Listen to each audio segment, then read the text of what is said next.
A clear autumn day near Malmer, southern Sweden. Sigbrit Maud, a tall, sturdy woman in her late 30s, stands patiently at a country bus stop. She's thinking about what she'll have for dinner and about what she's going to wear when a car draws up.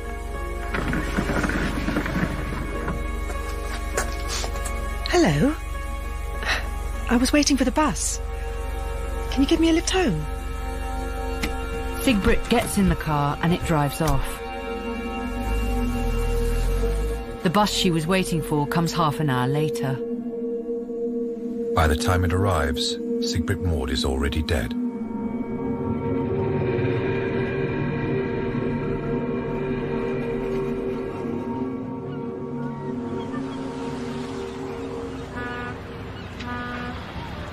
In Stockholm, at 9:30 the same night, Martin Beck, head of the National Murder Squad, and his colleague Detective Inspector Kollberg are sitting in a patrol car outside a block of flats. In fact, both of them are far too senior to be doing any kind of surveillance, but Martin Beck often feels the need to be actively involved in policing, and Kollberg is only too happy to accompany him. The friendship between the two men goes back a long way. Bloody hell, I'm bored. And I'm dying for something to eat. I can't remember when I last had a really good meal. You still on that hard-boiled egg diet? What do you think? I could do with a cigarette. I thought you'd given up. I have, but it doesn't stop me wanting one. Do you really think the bread man's in there? If he's not, we're going to look like fools. He's a nasty piece of work. Let's hope he's not armed. Are you? Only with that replica. You know how I feel about guns. You? I got my Valter. I really don't want to use it. Not enough oxygen in this car. It's claustrophobic sitting in here like this. When he comes out of the flat, we need to be very careful. The chief wants him in custody at any price. He doesn't like the idea of a killer on the loose. The chief's balmy. They've not found the jewellery he's supposed to have nicked, and there aren't any reliable witnesses to the shooting. They'll only have to let him go again. This is a waste of our time. Hold on, he's coming out. What's he doing? He's stopping for something. A bag he's got with him. Not sure. Could be a trick of the light. Think we'd better go and see? Yeah. Oh, hang on a minute. I think he's seen us. Shit, he's going to get away. No, he's not. He's coming over here. We'll have to take him in. Good to see you, officers. What's the hurry? If you're going back to the station, perhaps you kindly give me a lift. It's on my way.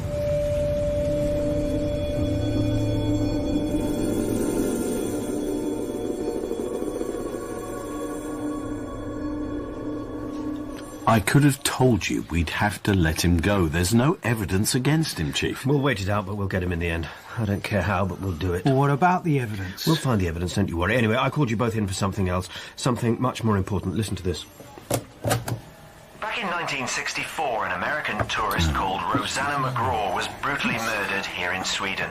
It was a nasty story. Oh, God, Rosanna, what the hell are they bringing this up for now? Be quiet, Kollberg, listen. Almost 10 years ago, Rosanna was found dead in the Göta Canal, and a man called Folke Bengtsson was put in prison for her murder. You might ask why this should concern us here at Radio Malmer. Well, recent events have taken a very strange turn. Folke Bengtsson has been declared sane and is living among ordinary people like you and me in a little village just outside Malmer. Fair enough, you might say. He served his sentence and needs to get on with his life. But the reason we're taking an interest in him right now is that his next-door neighbour, Sigbrit Maud, has gone missing, and he was the last person to be seen with her. What we have to say is this. Is history repeating itself? Should a murderer be let out to live in the community? Is he being adequately monitored? What is our police force doing to protect us? Are the public still at risk? Ring Radio Malmer and tell us what you think. The lines will be open from 7 o'clock tonight, and the number... What's this?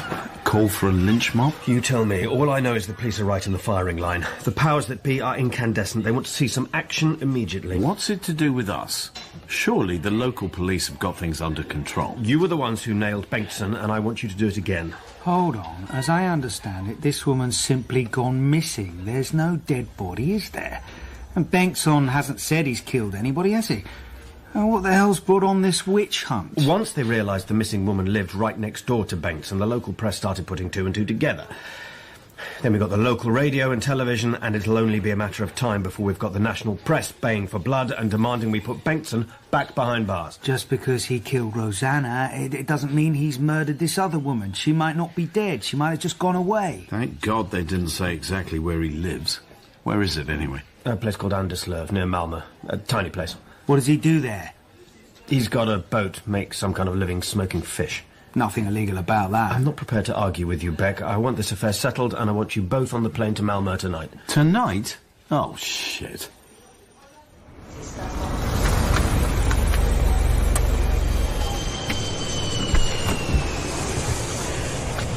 Sorry I'm late, it's the fog. You been waiting long? Only a few minutes.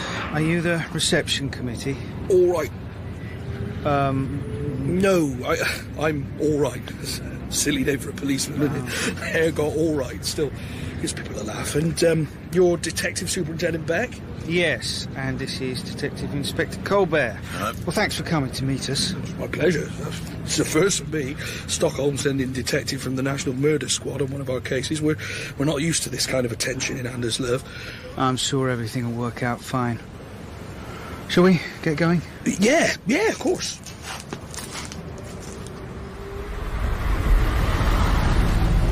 I think this affair's going to be a pain in the neck.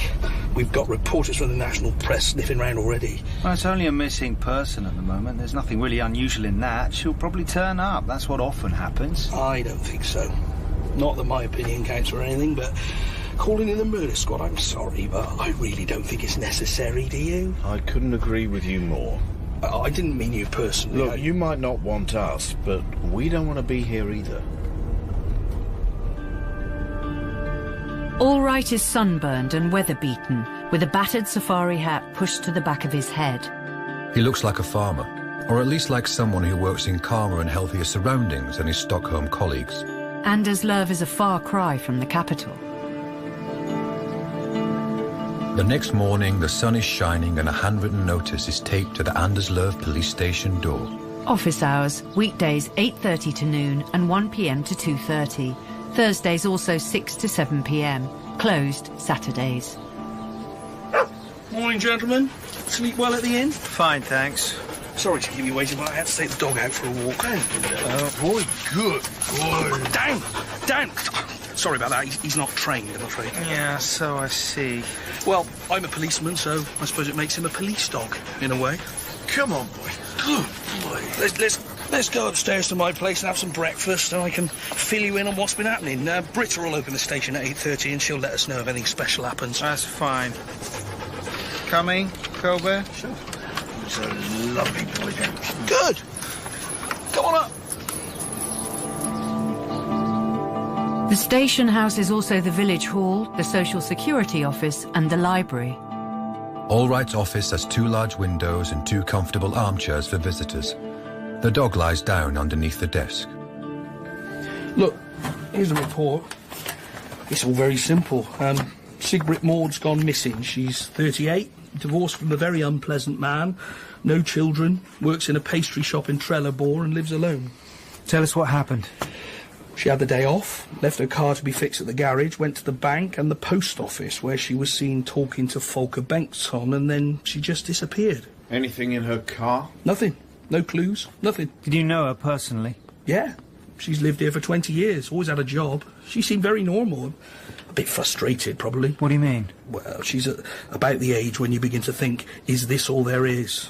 For a bit of sex, a bit of excitement, you know? Maybe do something daft, have stupid affairs, pick up younger men, stuff like that. She could simply have gone away. I don't think so. We went over her house. Everything's still there. Coffee pot and coffee cup still on the table. Looks as if she expected to be back any minute. What do you think's happened? I think she's dead. What about Folke Bengtsson? For the moment, he's not at home. I've not managed to track him down. Neither any of the journalists. Perhaps he's just out on his boat. Possibly, but it's a bit unusual. Anyway, you know more about him than I do. Maybe, maybe not. We got him for a sex murder almost 10 years ago. He was dislikable and disturbed. But what happened to him afterwards, we don't know. I know. Everyone in town knows. They declared him sane and let him out after 7.5 years. Moved here, bought a little house, a boat and estate car, and makes a living smoking fish and selling eggs. His stuff's good. Everyone likes it. What do people make of him?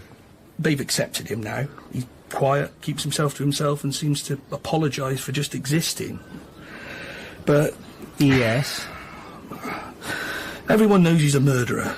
Apparently a pretty ugly murder, too. It was revolting. Sick. He felt he was sexually provoked, but it was a mixture of cruelty, puritanism and misogyny. How well do you think he knows Sigbrit Maud? He's her closest neighbour. Their houses are about 200 yards apart, but that's not the worst of it. Really? Several people saw him talking to her in the post office the day she went missing. His car was parked in the square and he left about 5 minutes after she did. There's another witness as well, not a very reliable one. Go on. An old lady, a well-known gossip and troublemaker. Well, she told me she saw Sigbrit walking down the street and Folke Bengtsson drove up in the other direction and he put his brakes on and stopped. She said she turned away for a moment, and when she turned back, neither Sigbrit nor the car were anywhere to be seen. That's not much. No, but the next day, the woman stopped one of my men in the co-op and said she'd definitely seen Sigbrit get into the car. Well, if she sticks to that, then Folke Bengtsson is absolutely linked to the disappearance. Doesn't sound good. You know Bengtsson? Yeah. Would he be capable of killing her? Yes, he would. You said her ex-husband was very unpleasant. Did you mean violent? Drunk and violent. He used to be a sea captain. He lives in Malmer now. I know they kept in touch. She was the one who wanted the divorce. I think he still loves her, and I bet he's jealous. Then I guess we better interview him as well as Bengtsson. Beautiful, isn't it? Scorner? Yes, it's really lovely. Beats city life hands down. Stockholm's a miserable city. If you say so. We should get on. I suppose you know we've been followed here. See that green Fiat with the two men in it? They've been with us ever since we left the station. Journalists? I imagine so. Interesting to be shadowed. It's a new experience for me. You've seen the bus stop and Sigbrit and Folke Bengtsson's houses. I'm sorry he wasn't there. Let's hope he was fishing or delivering eggs to his customers. We'll check again later. I could drive you to Malmer and find Bartil Maud, Sigbrit's husband, if you like. Good idea. What about the journalists? Let's give them a sightseeing tour on the way, shall we?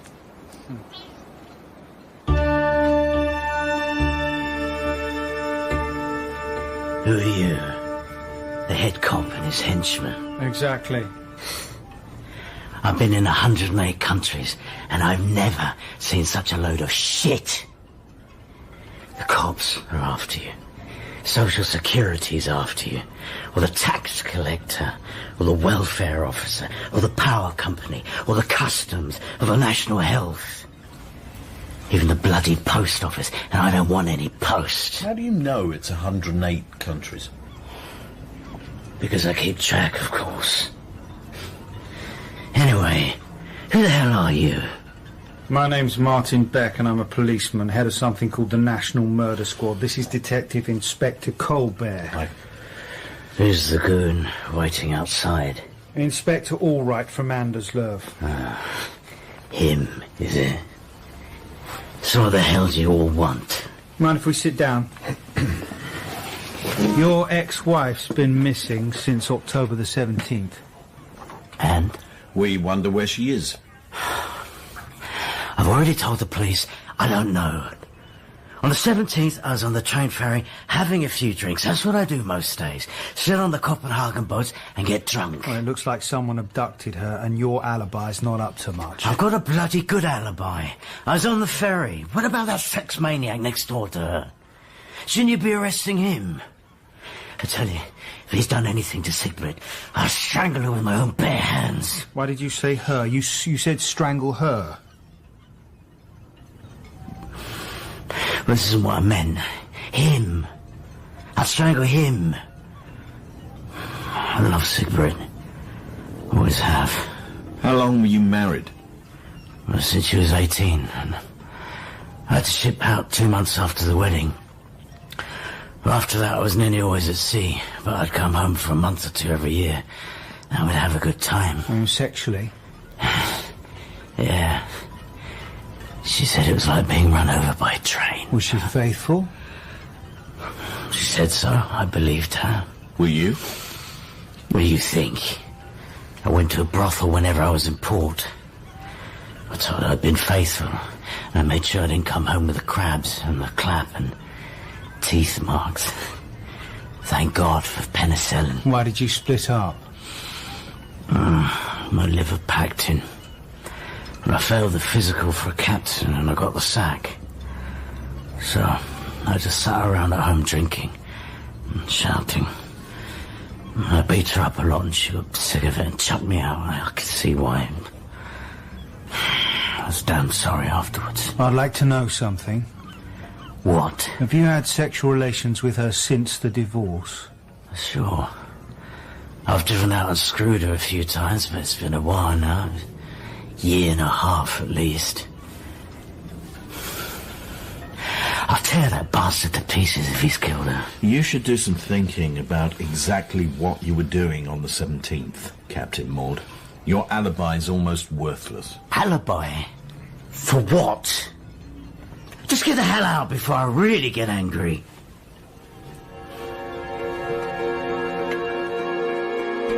Later on, Martin Beck, Kollberg and Allwright drive out to Folke Bengtsson's house again.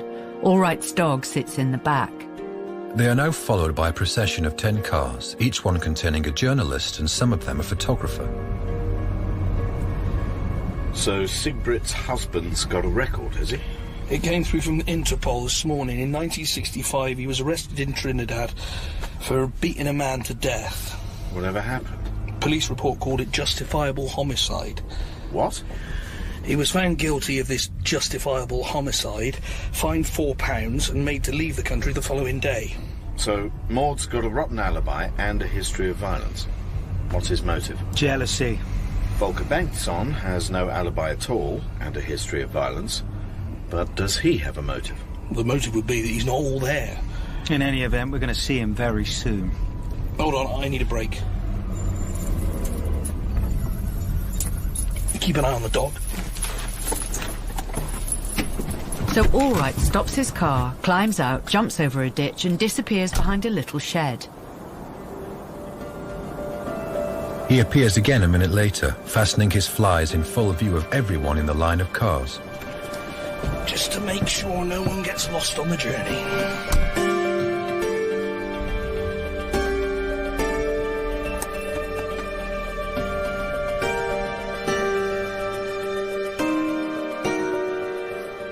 We got all the papers and everything, Folke. You know me, I wouldn't come if it weren't necessary. We can sit down. Well, I suppose you know what this is all about. Yes. And you know these gentlemen? Yes, I know Detective Inspector Beck and Detective Kollberg. They're much more senior now, if that makes a difference. We hear about Sigbrit Maud. You know her, don't you, Bengtsson? She lives next door. Well, she's missing, and no one's seen her since 1 o'clock on Wednesday the 17th. So I've heard. Witnesses say you spoke to each other in the post office the day she disappeared. And she wanted to buy some eggs and said she could have a dozen. You know she didn't have her car that day? Yes. Did you offer her a lift? Absolutely not. It's utterly unthinkable. Why? I never give lifts, especially not to women. Why especially not to women? Women have caused me a great deal of unpleasantness in my life. We know. But that doesn't mean you can ignore the fact that half the people in the world are women. There are different kinds of women. Almost all the ones I've met have been bad. Bad? Bad human beings. Unworthy of their sex. We hear you left the post office just after Sigbrit, then you drove past her when she was waiting at the bus stop. I saw her and I might have slowed down, but I didn't stop. There's a witness who says she may have got in your car. I didn't stop. Have you ever seen Sigbrit Maud's husband? Yes, twice. He's got a beige Volvo, hasn't he? And what do you think of Sigbrit Maud as a woman? Well, sometimes I see her as a woman, but not often. What do you mean? I think she's disgusting, indecent, like an animal. She smells. He's nasty and he's nuts. It's as simple as that. He's behaving exactly the way he did when we questioned him about Rosanna. The hatred of women, the emphasis on the way they smell, how they behave like animals, it's all very familiar. But there isn't a body, so there isn't a murder, and there's nothing we can accuse him of. There's something you might have missed. Yes? He said he'd seen her ex-husband visiting her in a beige Volvo, but I don't know when that could have been. Maud stopped coming out to see Sigbrit before Folke ever moved into that old house. I noticed that too. Maud told me he hadn't been to see her for a year and a half. Which might mean that Maud's lying.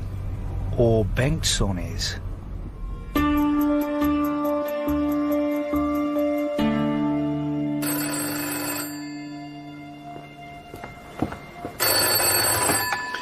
Hello, all right? What do you mean, all right? No, my name's all right. I need Beck. It's Commissioner Malmer. Just a minute, I'll see if I can find him. It's your commissioner. Do you want to talk to him? Yeah, I'll take it. Beck here. Well, how's it going? And for the time being, very badly. Listen, this is turning into a public scandal. The press are accusing us of letting a murderer slip through our fingers. We've become a laughing stock. You've got to arrest this Bengtsson and get him under lock and key. Well, he's certainly suspicious, but there's no real evidence against him. That doesn't matter. It's all over the press.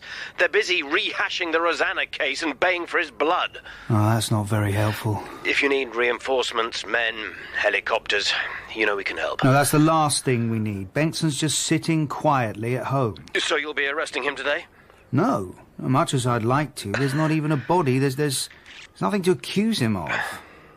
Are there any other suspects? We've just interviewed her ex-husband. Do you think it's him? Could be. But I don't think so. Then it's got to be Bengtsson. The evidence isn't good enough. We can't just bring him in because he hates women. You've got to put a stop to the newspaper stories somehow. I can see I'm going to have to help you get started. No, I'd rather you didn't. But a message from above comes less than half an hour after this conversation. Hi there, Folke. It's only me. I was expecting you. I'm afraid you're going to have to come along to the station. It's time. I see. There's no rush. You can get changed and get a few things together. I can lend you a carrier bag if you need one. No, thanks. It's just What's the matter, Folke? Well, someone's got to feed the fish and take care of the chickens. The aquarium's got to be cleaned out too. I'll take care of it. Don't worry. Word of honour. There's another thing you're not going to like.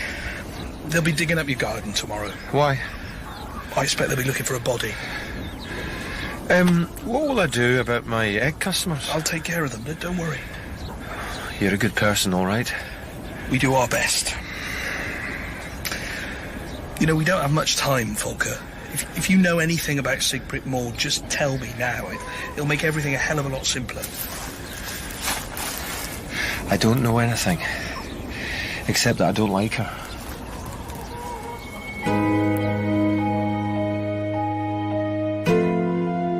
The next morning, the police begin digging up Bengtsson's garden. Martin Beck, Allwright and Kollberg do another very thorough search of Sigbrit Maud's house and find a set of keys, a pocket calendar and 2 handwritten notes. The letter C is written on every Thursday of the calendar, and the notes are signed Love and Kisses Clark and I Love You, Clark. They also say, Sissy's brother's in town and I can't possibly get away. They look like love letters to me. Maybe she's run off with this fellow Clark.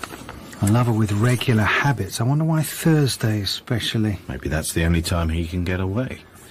Look, he says, you must come on Thursday. That means they didn't meet at her place. Do you know anything about this Clark, all right? I don't think there's anyone called Clark around here. How can you be sure? I reckon to know just about everyone. But it's a very unusual name. What about Thursdays? What did Sigbrit do on Thursdays? Her boss in the Trelleborg pastry shop says she worked every day.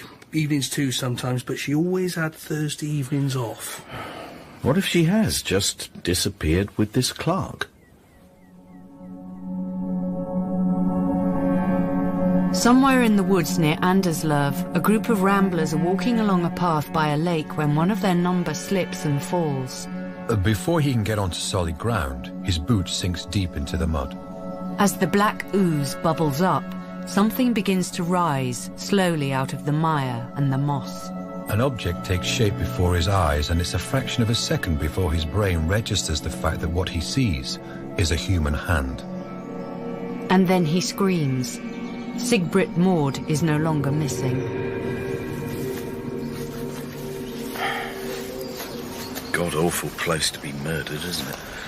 Assuming this is where it happened. We'll know after the post-mortem, if not before. Think someone could have driven here in an ordinary car? Yeah, I think so. Someone could probably have got as far as that stack of beech, but not much further. She looks pretty awful. They found her coat and blouse and handbag over there. They seem absolutely undamaged. They found anything in the bag? Usual stuff, handkerchief, mirror, comb, 2 sets of keys, birth control pills. One of the dogs has found some kind of cotton rag. We'd better send that off to the lab. See if there are any leads. And the keys, well, one set looked like the ones you got for her house. Maybe the others for the pastry shop. What do you think? Sounds about right. My guess, she came here with someone she knew, took off her coat and blouse and they killed her. Sound familiar? Sadly, yes. Disturbingly like Bengtsson and Rosanna, isn't it?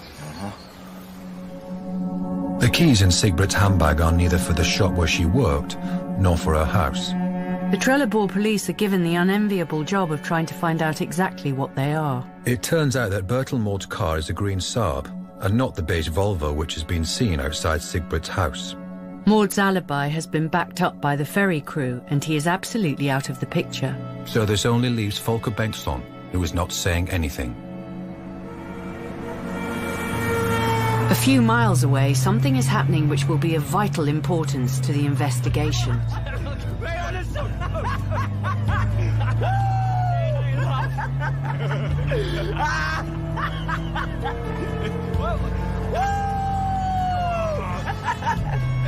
Horse the pigs! Come on! Come on! We can do it! Come on, Krista! Beat the bastards! Faster! Faster! Shit! They're catching up! You can do it! You can do it! Christ, Krista! Which way are you going? Here we go!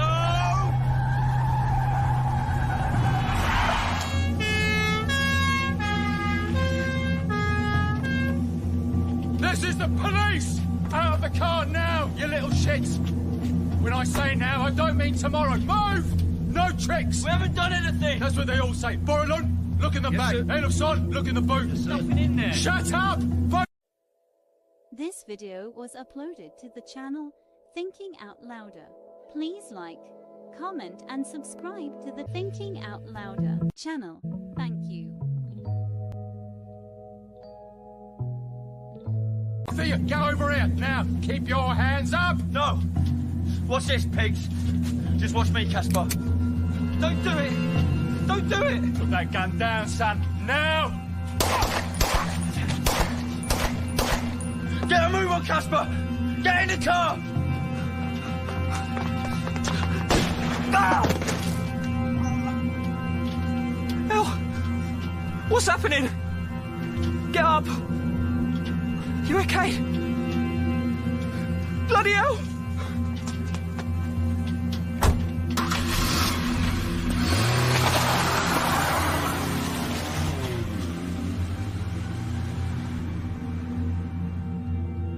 I've told you already. There's 1 policeman killed and 2 more in a critical condition. 1 joyrider's dead and the other little bastard's driven away. What's this to do with us? It happened just outside Malmer. You're 2 of my top men and you're on the spot. We need to get this kid inside. I've decided you can mop up the Bengtsson murder and Kollberg can lead the hunt for the boy. I don't like the sound of this. I don't care what you like. The press are all over us, so I'm taking personal charge and I don't think you need Kollberg. Well, why don't you speak to him yourself? He's right here. No, that's not necessary. You just tell him to get over to Malmer straight away. You just nail Bengtsson. What does that interfering idiot want now?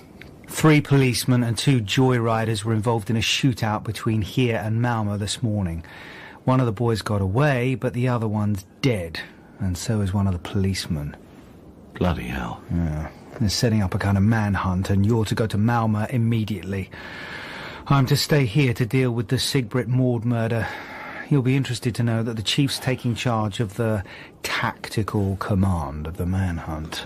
What on earth is tactical command? I've no idea. Sounds self-important to me. I hate all this military jargon. I used to like being a cop, but that was a hell of a long time ago. 3 policemen shot at, 1 of them dead, and that arsehole in charge. Terrific. Well, I suppose I'd better pack and get ready for a manhunt. Wait, before you go, what's your view on Bengtsson? I mean, your personal opinion. He's not all there, and he's a horrible piece of work, but there's really no evidence. I agree, but it's very like the Rosanna murder, isn't it? I hear we're losing you, Kollberg. I'm sorry. So am I. I've liked being out of the city, and I've liked meeting you and Dog. But I'll be in touch. Well, good luck. Take care. Yeah. So long.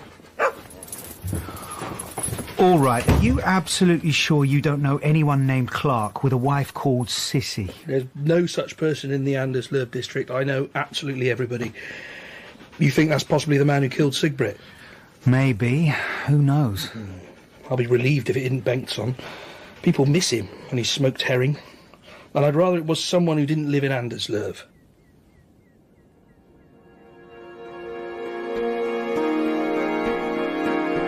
Casper is now on the run and his companion is dead. He plans to go to Stockholm where he has friends who may hide him, but very soon the car begins to run out of petrol. He only has small change, so he has to pay with lots of 5-krona pieces, which he and Krista had stolen from a piggy bank.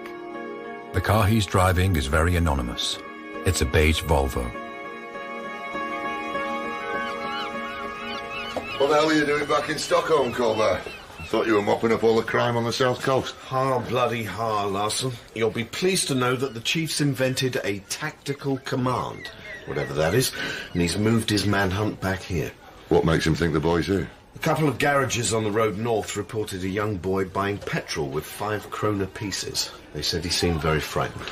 The fool. Does anyone know who he is? Well, we think the killer was Krista Paulsson, 24 with a record and just out of prison. The other one's probably Ronnie Casperson, known as Casper, both based in Stockholm. Casper! Hey, Casper! What's with the short hair? What made you get a scalp like that? I almost didn't recognise you. Maggie, I'm sorry, I didn't see you. We've missed you. Where have you been? What have you been up to? Nothing much. This and that. Do you want to get a coffee? I don't think so. Look, Maggie, I'm in a bit of trouble. I need to hide out somewhere. Trouble with the police? Yeah, big trouble. Something that happened near Malmer. The shooting that's been in the papers? The policeman? Yeah. Hell, Casper. That is big trouble. I know. Krista shot them. I was just there. I suppose I should tell you to go to the police. Please don't, Maggie. Don't worry, I won't. They're all bastards. I just don't know what to do. You could stay with me for a bit in the flat.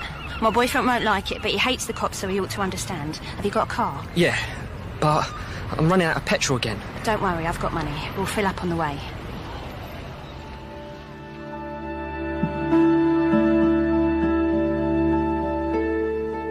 Seeing that we've hit a bit of a brick wall with Folke Bengtsson, I think we should have a holiday and go out and shoot ourselves a pheasant, and then eat it. I'm a hell of a cook. What do you think? Good idea. You can borrow some boots and a shotgun, lest you prefer to talk to Bengtsson again. No, thanks. We're not any further on. Oh, a lab rang this morning. Oh, yeah? Yeah. About that rag we found near the body. To tell you the truth, I'd completely forgotten about it. What did they find? It contained cotton fibre, gravel, soil, clay, fat, oil and nickel shavings. The gravel and soil came from the mud hole where we found Sigbrit, but the ground I picked it up from was a completely different type, so I can only assume that whoever murdered Sigbrit got his boots muddy and used this rag to dry them off. Nickel shavings are a bit out of the ordinary, aren't they? And where would they have come from? Some kind of specialised machine shop, I suppose. The lads in Malmer look into it. The chief's desperate for a conviction, but I really don't like it. Look, let's forget about it for the moment. Time to go hunting. Yeah.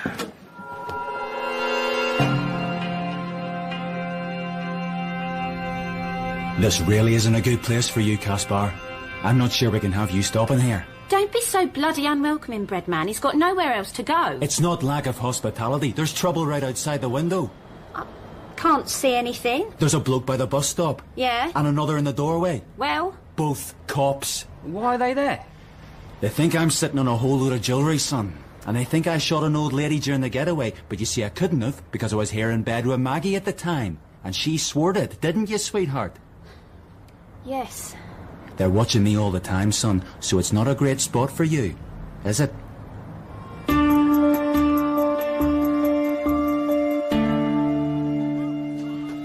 So, what's the news from Anderslöv? Nothing further from Bengtsson. He still says how repulsive he found Sigbrit, but won't admit to anything more. That doesn't surprise me. But we've solved the mystery of the keys in Sigbrit's handbag. How? Some lads in the Trelleborg squad thought they'd show the big boys down from Stockholm how to do it, so they made lots of copies, put in hours of overtime, and kept at it till they found the right door. And where was it? A little flat in Trelleborg, which Sigbrit had rented in her maiden name and paid every month in cash. Must have been a kind of love nest. Did you find anything? Some hairs on a pillow, one long blonde and a few short ones which were almost white. Nothing else? Some of the neighbours had seen a Volvo parked on the street. They thought it was beige, but they weren't sure. And Bengtsson? A brick wall. And the chief's still pushing very hard for a conviction. He's being totally unreasonable. Well, I shouldn't worry too much about the chief for a bit. Why? He's getting ready for a big operation to arrest the breadman. He's still trying to pin that robbery on the breadman. Get it in one. And when I say big operation, you won't believe just how big. Do you mean what, helicopters, dogs, automatic weapons, bulletproof vests? A lot. And yeah? He thinks that boy in the cop killings, Casper, might be with them. Really? Melander happened to see him and a girl parking a car outside the breadman's flat. Melander, being Melander, recognised Casper from his photo in the files. So it's another of the chief's tactical commands, is it? You said it. Bloody hell. I'm glad I'm not there. Good luck.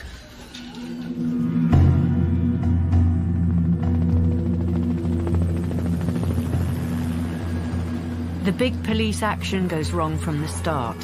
The chief drives up in his command car to join the waiting men. He runs into one of the special dogs. When he gets out, it bites him. Jesus!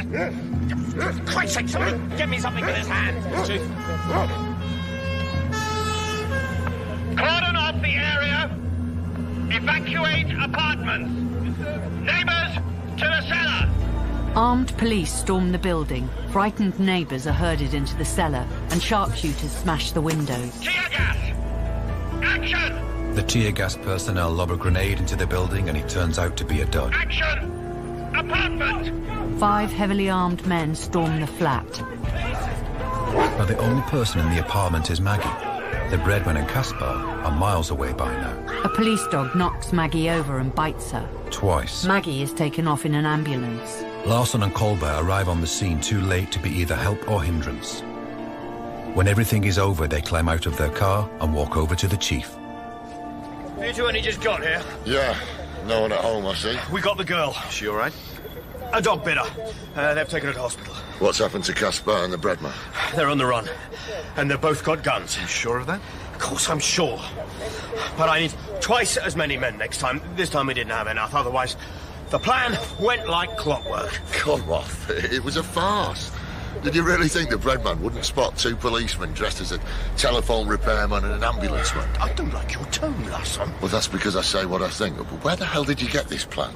It's not the Battle of Waterloo. Just remember who you're talking to. If you'd have sent me and Kollberg here by ourselves, we'd have Casper and the breadman in custody by now. What's up, Kollberg? You look miserable. It's Casper. You're hunting him like an animal. And he probably hasn't done anything criminal except steal a car. But we don't know that, do we? I think we do. Guns, helicopters, grenades, and what have we got? A girl in hospital with a dog bite. It's pitiful. You watch it too, Kollberg. We've got to see that nothing gets out. Absolutely nothing must get out. Bengtsson, Casper, what a mess. We can't prove they've done anything. What a rotten job. The next day, Kollberg starts to write a letter of resignation. He can't settle and tears it up. He leaves the office and walks to the scene of the previous day's fiasco. Maggie's flat is so near the police station that he could almost have watched the chief's big operation from his office window. He wanders into the parking area behind Maggie's flat, and there it is. The car that Casper stole from Malmer. It's a beige Volvo with obviously false number plates. All right here? Hi, this is Kollberg. Everything okay? Not really, but I think I might have turned something up. Go ahead. We've got Casper's getaway car. It's a beige Volvo. And Casper says they stole it from just outside Malmer. Right. Has anyone reported one missing? If they have, can you look up the theft report and get me the vehicle identification number? Sure, I'll get onto it straight away. You think it might be the one outside Sigbrit Maud's house? It's a long shot, but it's a possibility. After 2 hours, Kollberg picks up the phone again. This time he speaks to Martin Beck. OK, here it is. The engine numbers match. Great. Did All Right give you the theft report? He certainly did. And do we have the name of the owner? You're not going to believe this. It's Clark Evert Sundström. Clark? Clark. Bingo. Did he report it missing? No, his wife did. I see. So Casper and his pal stole it? Yes, according to this report, the wife, Cecilia... Cecilia, Sissy for short, like in the letters. Exactly. According to the report, she said he seemed reluctant to come to the police, and he kept saying they should wait and it'd turn up. In the end, she got so fed up that she reported it herself. What does this Clark Sundström do? His wife said he was some kind of manufacturer, that's all. Nickel traces on the rag by the body? How did you guess? Time for a visit? High time for a visit. You want to come along too? I don't think so, Martin. You probably won't like it, but there's something important I've got to see to.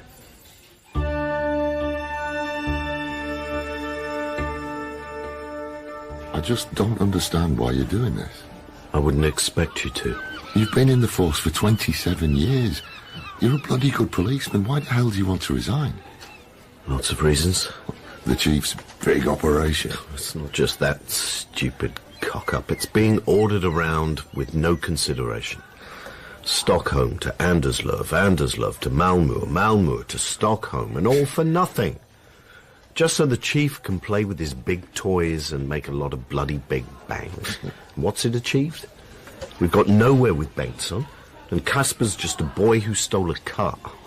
The chief's determined to get convictions, even if they're not right. Everything we do is because he's frightened of the press. If you're a fool to go, you've achieved a lot over the years. I don't like what's happening. I don't think the police should behave like this, and I don't think we should be armed. But you're wrong. Maybe, but guns provoke more guns, and I'm just not suited to being a policeman anymore. I'm ashamed. The things we have to do, the way we're organised, the way we have to behave, I just don't want to do it any longer. After 27 years? The force has changed. Well, I can't believe how much it's changed. We're being used for political purposes and the greater glory of the people at the top. I don't like it, and I won't do it. Are you sure about this? I'm absolutely sure. I've written my letter. Now I'm going home.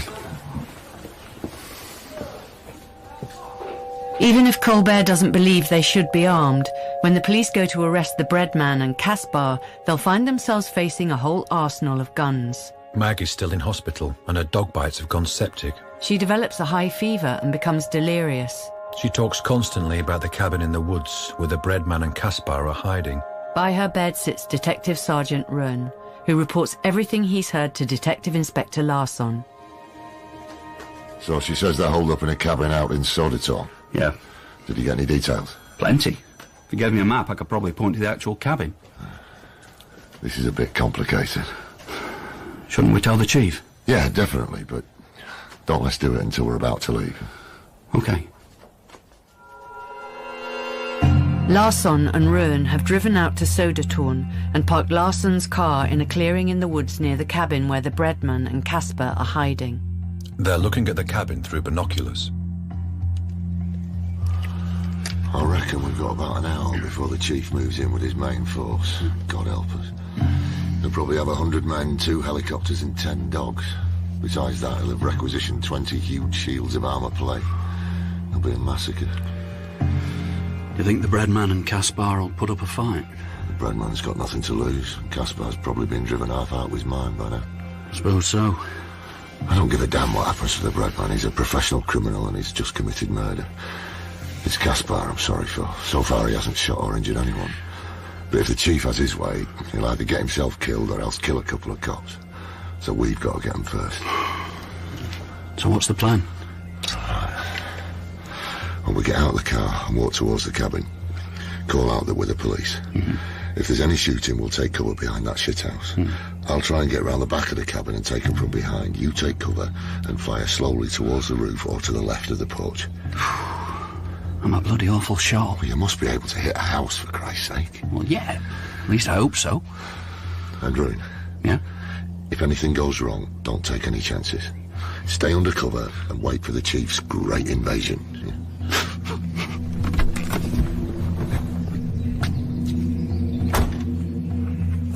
This is Detective Inspector Larsson. Come out with your hands up.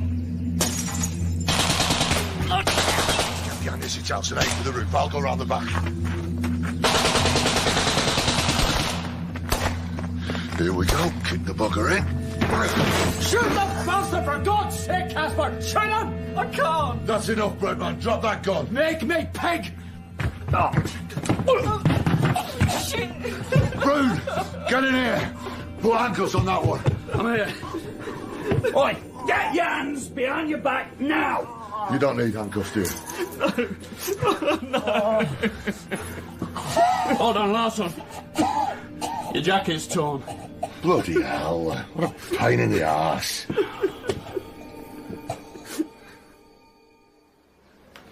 Casper told them exactly where they'd stolen the Volvo, and thanks to Kollberg, we've now found Clark. Good on Kollberg. Where do we go from here? I think we pay a visit to Mr. Clark Sundström, don't we? His factory needs nickel for their manufacturing, and the experts say the letters are in his handwriting. I'd say we had enough evidence to arrest him straight away. You want to come with me? Oh, you bet. But you talk to him alone. I'll wait in the car.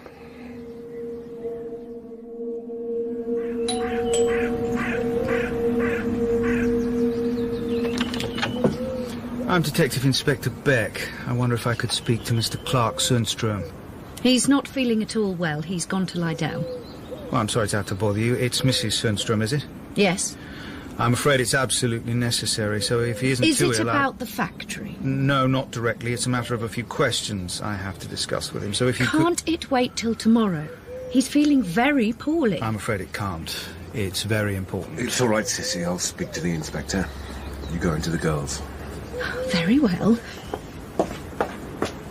Now, you tell me what this is all about. You know what this is all about. Yes? Sigrid Maud. Can we go out and talk? I need some fresh air. Fine.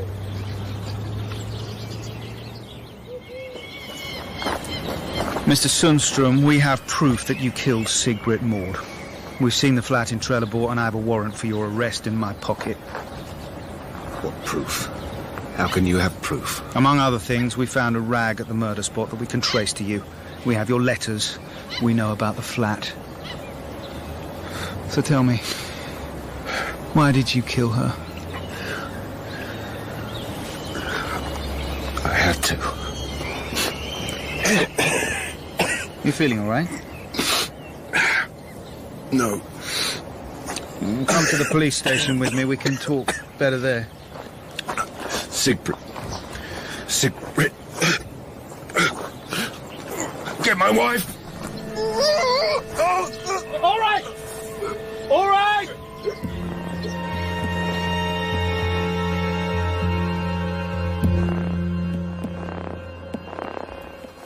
He's had a coronary. He's awake now, but keep it as short as you can. Mr. Sundström. Mr. Sundström, how do you feel? All right. I don't know. Do you remember me? I remember you coming and then we went outside. Nothing else. Do you remember what we were talking about? Yes. Sigbrit Moore. I don't feel well. I don't want to talk about her. Just tell me how you got to know her.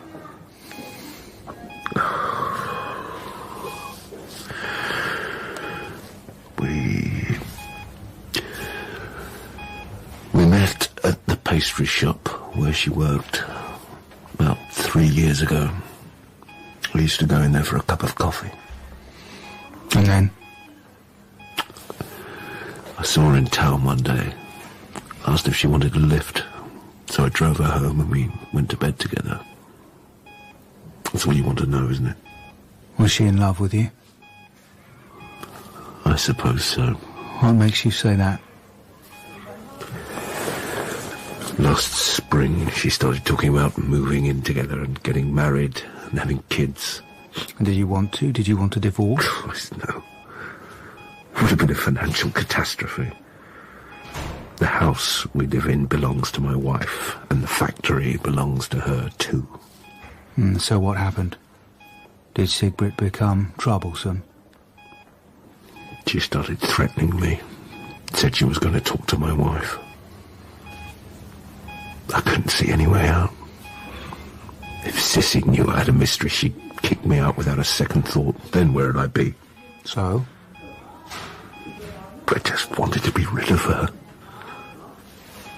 I couldn't bear her anymore. I didn't know what to do. Then I remembered the man who lived next door to her. I reckon I could kill her, make it look like a sex murder, and everyone would think it was him. Weren't you afraid an innocent man would be convicted for something you'd done?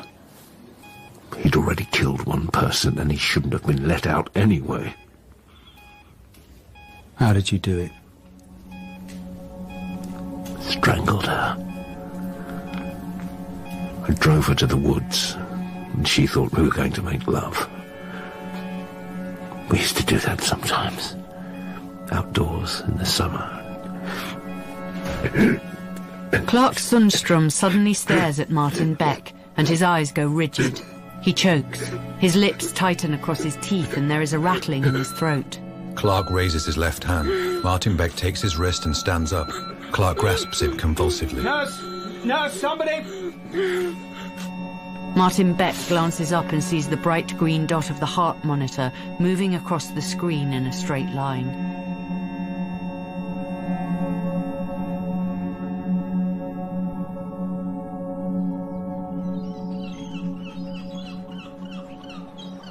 I had the warrant in my pocket and we were taping everything he said. Well, it's all wrapped up now. Yeah. Tired? Yes. Tea? Yes, please. You going home now? My plane leaves in 2 hours. We can take off in this fog. We'll call the airport and find out. Thanks. I was never sure about Folke Bengtsson, but the murder was so like Rosanna's. Still, I'm glad it wasn't him. He's back home now. I drove past where he lives an hour ago and he was hard at work fixing the hen house. Good. He said he'll be back delivering eggs in the morning and smoked herring in a few days. We'll soon be back to normal. What'll happen to Sigbrit's house? She didn't have any relatives, did she? I suppose there'll be an auction. You're not thinking of moving down here, are you? You could always try and persuade Kollberg to come with you. I'm going to miss him. Unofficially, of course. We could all go pheasant shooting. Now, I'd like that. Coming back. Together, I mean. Good. I look forward to it. And all right. Yeah? Thanks. Thanks for everything.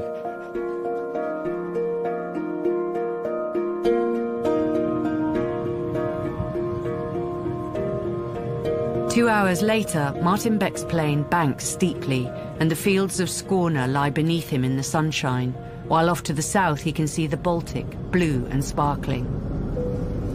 Then his view disappears as the plane climbs into a bank of clouds and heads north. Martin Beck is on his way home.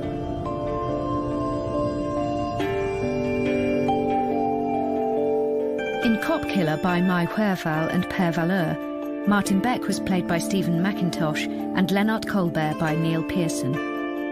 Hergot Allright was played by Howard Coggins, Gunfalt Larsson by Ralph Ineson, and Einar Runn by Wayne Foskett. Nicholas Murchie was Malm, Ben Crow was Carl Sundström, and Kenneth Collard was Bartil Maud. John Mackay played Folke Bengtsson, Paul Mundell played the Breadman, Fraser Burrows played Casper, and Will Howard played Krista. Maggie was played by Jenny Harold, Mrs. Sundström by Philippa Stanton, Sigbrit Maud by Joanna Brooks, and the radio reporter by Will Glennon. The narrators were Leslie Sharp and Nicholas Gleaves. Cop Killer was dramatised for radio by Jennifer Howarth. Original music was by Elizabeth Purnell, and the director was Sarah Davis.